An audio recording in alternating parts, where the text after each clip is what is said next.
Hello guys, welcome to my channel Oh My Dish. আজকে আপনাদের জন্য নিয়ে এসেছি আমাদের সকলের পছন্দের স্ট্রিট ফুড চটপটি বানানোর সিক্রেট মশলার রেসিপি। রেডিমেড তো সব কিছুই পাওয়া যায়, কিন্তু হোমমেড মশলা মানে একটা আলাদাই।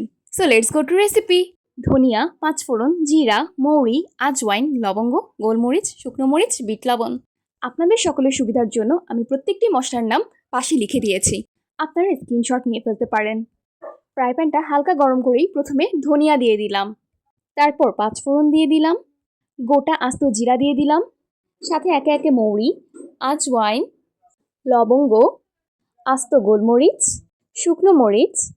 এবার ফ্রাই প্যানের প্রত্যেকটা মশলা মাঝারি আঁচে দিয়ে ভালো করে কিছুক্ষণ আস্তে আস্তে নেড়ে চেড়ে নিতে হবে। বেশি জোরে চুলার আঁচ দিয়ে ভাজা যাবে না, তাতে মশলাগুলো পুড়ে যেতে পারে। মশলাটা গোল্ডেন ব্রাউন কালার হয়ে গেছে, এবার নামিয়ে নেব। ব্লেন্ডারে সব মশলাগুলো দেওয়ার সাথে সাথে বিট লবণ অ্যাড করে দেব, তারপর ব্লেন্ড করে নেব।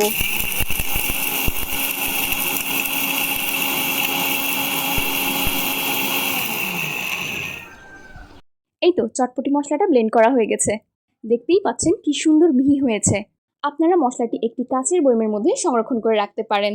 এই হোমমেড সিক্রেট চটপটির মশলা ব্যবহার করলে আপনার চটপটির স্বাদ হবে একদম পারফেক্ট আর দোকানের মতো। আপনারাও চাইলে কিন্তু এবার ঈদে নিজেরাই ঘরে হোমমেড সিক্রেট চটপটির মশলা তৈরি করে ফেলতে পারেন, আর করে অবশ্যই জানাবেন কিন্তু। আল্লাহ হাফিজ।